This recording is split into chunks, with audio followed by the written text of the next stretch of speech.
W tym roku SCS zaplanowało wydanie dodatku mapowego Iberia do Euro Truck Simulator 2. Będzie to już 7. dodatek mapowy i zapewne pojawi się w końcówce 2020 roku.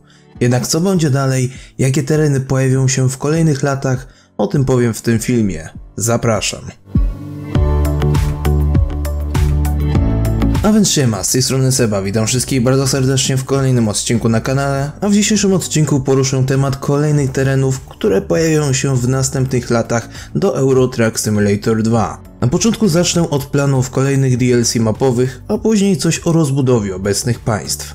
Na początek przyda się ta oto mapka, żeby mieć podgląd na mapę gry ze wszystkimi dodatkami. Tereny Iberii oznaczyłem logiem, ponieważ nie mamy jeszcze mapy dróg tego dodatku, ale skoro wiemy, że będzie to następne DLC, to od razu ją odhaczę też na mapie. Na początku zaczniemy od terenów zaznaczonych na zielono. Mamy tutaj kraje południowej Europy. Słowenię, Chorwację, Bośnię i Hercegowinę, Czarnogórę, Albanię, Serbię, Macedonię Północną, Grecję i trochę dalej od tej ekipy Cypr. Jeszcze przed potwierdzeniem Road to the Black Sea wiele osób obstawiało, że część z tych krajów może pojawić się w następnym dodatku. Jak w przypadku tych państw wyglądałaby sprawa dodatków? Według mnie na pewno nie jako jedno wspólne DLC, ponieważ byłoby za dużo tutaj terenów. Obstawiałbym prędzej 2 dodatki. W pierwszym mogą pojawić się kraje znajdujące się blisko Morza Adriatyckiego, czyli Słowenię, Chorwację, Bośnię i Hercegowinę, Czarnogórę i Albanię. W drugim natomiast resztę, czyli Serbię, Macedonię, Grecję i Cypr. Jednak jeśli chodzi o podział, to może on wyglądać inaczej. Na przykład Serbia mogłaby pojawić się w tym pierwszym dodatku zamiast Albanii, która pojawiłaby się później. Opcji jest tutaj wiele, a te przedstawione są jednymi z kilku innych możliwości.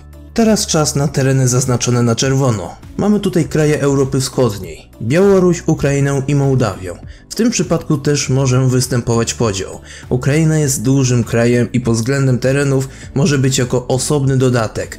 Powierzchniowo jest większa od Półwyspu Iberyjskiego, który jest już nazywany przez SCS jako największy ich dodatek.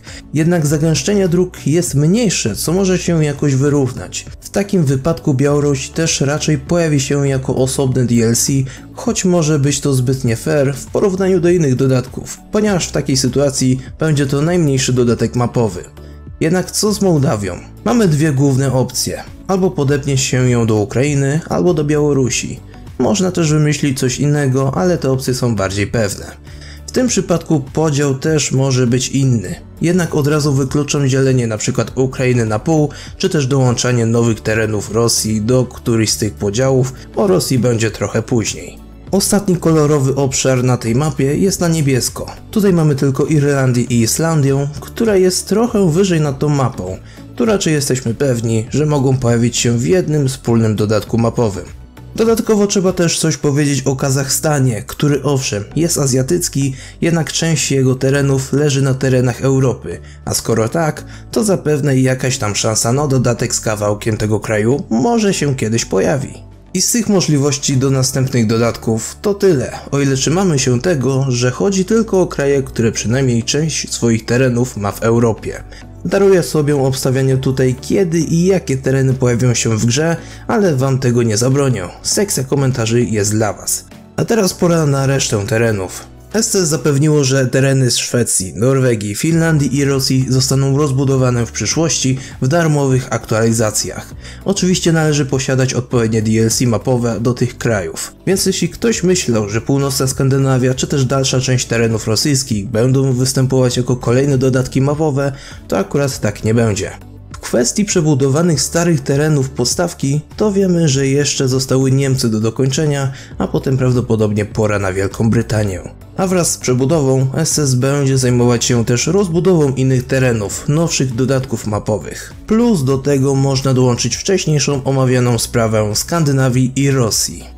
I cóż, to by było na tyle w tym filmie i tak jak mówiłem wcześniej, dajcie znać jak wy obstawiacie, co będzie dalej w przyszłości, jak wy uważacie. Piszcie w komentarzach. I oczywiście zachęcam do oceniania tego filmu, skomentowania go, udostępnienia. Zapraszam na moją stronę Twittera, Discorda, do grupy na Steam i widzimy się w kolejnych filmach, więc trzymajcie się, no i cześć.